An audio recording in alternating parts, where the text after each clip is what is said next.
നല്ല ഫ്രണ്ട്സ് ഉണ്ട്. ഫ്രണ്ട്സ് എന്ന് പറയാൻ പറ്റില്ല, എന്റെ ഒരു സഹോദരിയെ പോലെയൊക്കെ തന്നെയാണ്.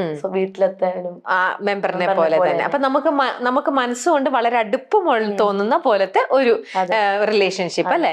അപ്പൊ അവരെന്ന് പറയണത് ഈ ഒരു എന്താ പറയാ, അപ്പൊ ഈ ഇൻഡസ്ട്രിയിൽ വന്നതിന് ശേഷം അടുത്തിടെ കിട്ടിയ ഒരു ഫ്രണ്ട്ഷിപ്പ് ആയിരിക്കും. എനിക്ക് മുന്നേ പരിചയം ഉണ്ടായിരുന്നു, ഒരു രണ്ടുപേരും വർഷങ്ങളായിട്ട് പരിചയമുണ്ട്. പക്ഷെ ഇപ്പം നമുക്ക് എന്തെങ്കിലുമൊക്കെ ഒരു ഇഷ്യൂ വരുമ്പോഴോ അല്ലെങ്കിൽ നമുക്ക് എന്തെങ്കിലുമൊക്കെ നമ്മൾ വിഷമിച്ചിരിക്കുന്ന സമയത്തൊക്കെ ദൈവം നമ്മളാരെങ്കിലും നമ്മളെ സമാധാനപ്പെടുത്താൻ വേണ്ടി കൊണ്ടുവരുന്നൊക്കെ പറയില്ലേ, അങ്ങനെ കൊണ്ടുവന്ന് കൂടുതൽ സംസാരിച്ച് മിങ്കിൾ ചെയ്ത് അങ്ങനെ ആയതാ ഫ്രണ്ട്ഷിപ്പ്. ഇപ്പൊ തിക് ഫ്രണ്ട്സ് ആയി. ഇപ്പൊ എന്നെ കാണാതിരിക്കാൻ പറ്റത്തില്ല. എപ്പോഴും രാവിലെ ഞാൻ എണീക്കുന്നതേ ഷൂട്ടിലെ സമയങ്ങളിലൊക്കെ 10 മണിക്കൊക്കെ എണീക്കുന്നത്, ചിലപ്പോ 9 മണിക്ക് എണീക്കും, അങ്ങനെയൊക്കെയാ. പക്ഷെ എല്ലാ ദിവസവും രാവിലെ ഒരു 6:30 പുള്ളിക്കാരി എണീക്കുമ്പോൾ 7:30 മോനെ സ്കൂളിൽ വിട്ടിട്ടായിരിക്കും എന്നെ വിളിക്കുന്നത്. കറക്റ്റ് 7:30 ആകുമ്പോൾ എനിക്ക് വീഡിയോ കോള്. ഞാൻ എപ്പോഴും രാത്രി കിടക്കുമ്പോൾ ഞാൻ നെറ്റ് ഓഫ് ചെയ്തിട്ടാണ് ഉറങ്ങുന്നത്. പക്ഷെ പുള്ളിക്കാരി വിളിക്കുമെന്ന് എനിക്ക് അറിയാവുന്നതുകൊണ്ട് ഞാൻ എന്ത് ചെയ്യുന്നറിയോ, നെറ്റ് ഓൺ ആക്കിയിട്ട് വിളിക്കും. ഞാൻ എടുക്കും. പക്ഷെ അമ്മ അച്ഛനും വിളിക്കുമ്പോഴൊക്കെ അമ്മ ഞാൻ ഉറങ്ങണം, എന്നെ വിളിക്കല്ലേ, ഞാൻ ഒന്ന് ഉറങ്ങിക്കോട്ടെ എന്ന് പറയും. പക്ഷെ ചേച്ചി വിളിക്കുമ്പോൾ എനിക്ക് രാവിലെ ഒരു പോസിറ്റീവ് എനർജി തരും. എന്താ എണീറ്റില്ലേ, എന്ത് ചെയ്യുന്നു, ചേച്ചി ഉറങ്ങുന്നു. പിന്നെ ഞാൻ എണീക്കും. പിന്നെ എനിക്ക് അവിടെ പിന്നെ ഉറങ്ങണമെന്ന് തോന്നത്തില്ല. ഇപ്പം അനു ഇതുപോലെ എന്താ പറയാ, ഇത്രയും സോഫ്റ്റ് ആയിട്ടുള്ള ഒരാളാണ്. ഇപ്പൊ അനു ഒരു ഗ്രൂപ്പിൽ വന്നിരുന്നു കഴിഞ്ഞപ്പോ അനുവിന്റെ തന്നെ ഫ്രണ്ട്സ് ആയിക്കോട്ടെ, അല്ലെങ്കിൽ ഫ്രണ്ട്സ് എല്ലാം പരിചയമുള്ള ആൾക്കാരുടെ ഒരു ഗ്രൂപ്പ് എന്ന് വെച്ചോ. അപ്പൊ അവര് എന്തെങ്കിലും നിങ്ങളുടെ ഒരു കാര്യം അവിടെ ചർച്ച ചെയ്യപ്പെടുന്ന ഒരു സിറ്റുവേഷൻ എന്തെങ്കിലും വരികയാണെങ്കിൽ അനുവിന് ഒരു രീതിയിലും അനുവിന് വിചാരിക്കുന്ന പോലെയല്ല അവര് നിൽക്കുന്നതെന്ന് വെച്ചോ. അവരതിന് വേറെ ഇതായിട്ട് നിൽക്കുന്നുണ്ടെങ്കിൽ അനുവിന് ഇഷ്ടപ്പെട്ട ആൾക്കാരാണെങ്കിൽ അനുവിന്റെ ആ ഒരു സംഭവം അനു മാറ്റി വെച്ചിട്ട് അവരുടെ കൂടെ ഞാൻ എന്റെ അഭിപ്രായം പറയുള്ളൂ അവിടെ. അപ്പൊ ചിലപ്പോ അവിടെ ഒരു വാക്കുതർക്കം ഉണ്ടായാലും ഞാൻ തർക്കിക്കും കിടന്ന്. ആണോ?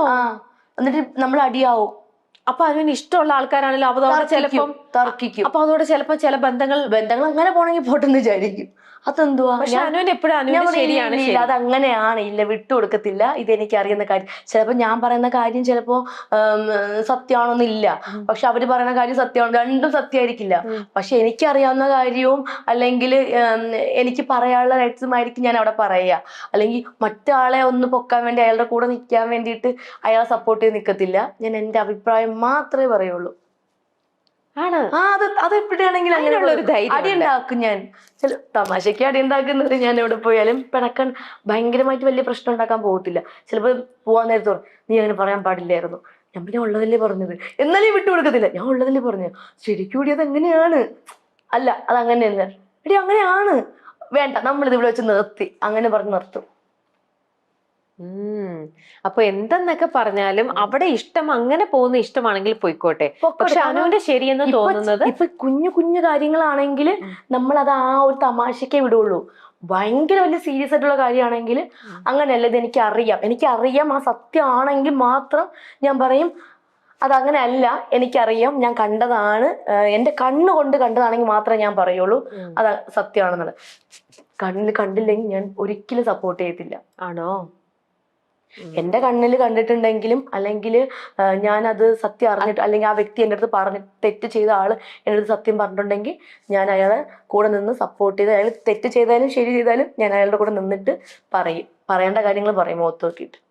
അപ്പൊ അങ്ങനെ ആർക്കെങ്കിലും വേണ്ടി നമ്മൾ സംസാരിക്കുമ്പോൾ പിന്നീട് അവര് നമ്മൾ ചെയ്തത് തെറ്റിപ്പോയി, അവര് നമ്മളെ ചതിക്കുകയായിരുന്നു, അങ്ങനത്തെ എന്തെങ്കിലും ഒക്കെ ഒരു ഇൻസിഡന്റ് ഉണ്ടായി? പിന്നെ ഒരുപാട് ഉണ്ടായിട്ടുണ്ട്. അപ്പൊ എങ്ങനെയാണ് അതിനെ റിയാക്ട് ചെയ്യാ സിറ്റുവേഷൻ? ഞാന് വിട്ടേരെ പോട്ടെ, ഞാൻ അങ്ങ് വെറുതെ എന്തിനാ നമ്മൾ ഇങ്ങനെയുള്ള കാര്യങ്ങളൊക്കെ പിണങ്ങിയിരിക്കുന്നേ, നമ്മൾ സംസാരിച്ച് കഴിഞ്ഞതല്ലേ, പോട്ടെ വിട്ടേരെ പോ എന്നൊക്കെ പറഞ്ഞ് കുറച്ച് തമാശയൊക്കെ പറഞ്ഞ് അങ്ങ് ആ സബ്ജക്റ്റിനെ അങ്ങ് മാറ്റും.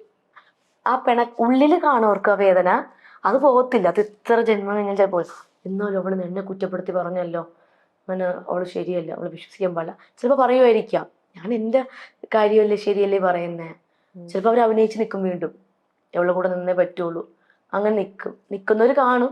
പക്ഷെ ഞാൻ എൻ്റെ വഴിയിൽ നിൽക്കത്തേ ഉള്ളൂ. അതുപോലെ ചിലര് പറയും അനു ഉണ്ടെങ്കിൽ അവിടെ എന്തെങ്കിലും ഒരു പ്രശ്നം നടക്കുവാണെന്ന് വെച്ചു, ആ പ്രശ്നത്തെ അനു ഉണ്ടെങ്കിൽ ആ പ്രശ്നം പെട്ടെന്ന് അവിടെ ഇല്ലാണ്ടാക്കി കളയുമെന്ന്. ഐ മീൻ അനു അത് പെട്ടെന്ന് സോൾവ് ആക്കും അല്ലെ? അനു അപ്പൊ ഇനിഷ്യേറ്റീവ് എടുക്കും. ഭയങ്കര ഇഷ്ടമാണ്.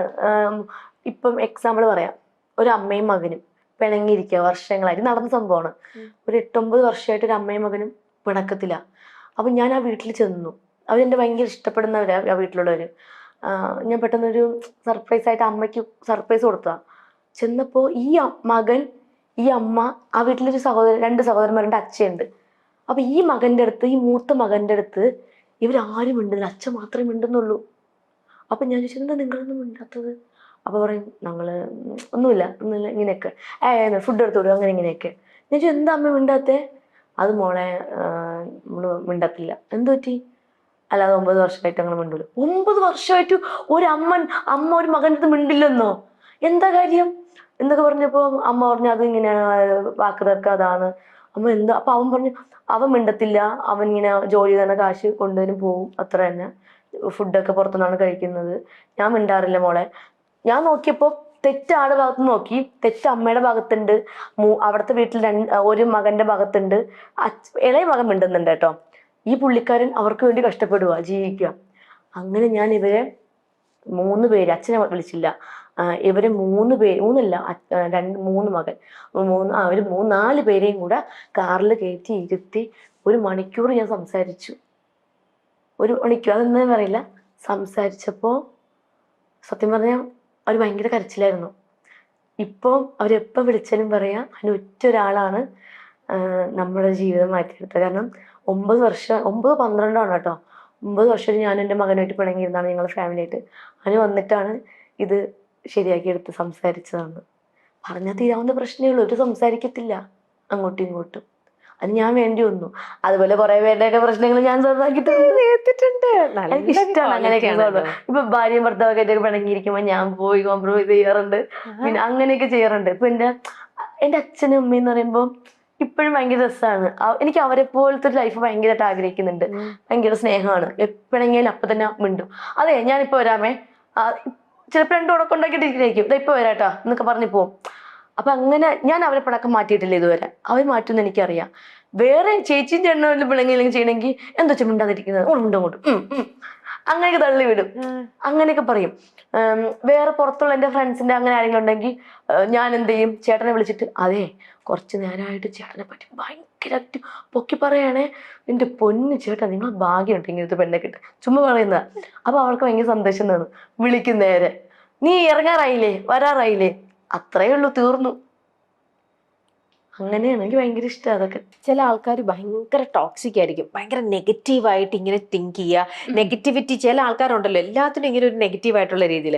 അപ്പൊ അനുവിന് അങ്ങനത്തെ തരത്തിലുള്ള ആൾക്കാരുടെ ഒരു ഗ്രൂപ്പില് കുറച്ച് പേര് അങ്ങനെ ഉണ്ടെന്ന് തോന്നിക്കഴിഞ്ഞാൽ അവരെ അപ്പൊ അനു ഹാൻഡിൽ ചെയ്യുന്നത് എങ്ങനെയാ? നിങ്ങൾ എന്തിനാ ചുമ്മാ നെഗറ്റീവ് പറയുന്ന പിള്ളേരെ എന്ന് പറഞ്ഞിട്ട് തുടങ്ങും. എവിടെ നോക്കിയാലും നെഗറ്റീവ്, അവിടെ എന്തോ നീ പിള്ളേര് കാണിക്കുന്നത് ചോദിക്കൂ.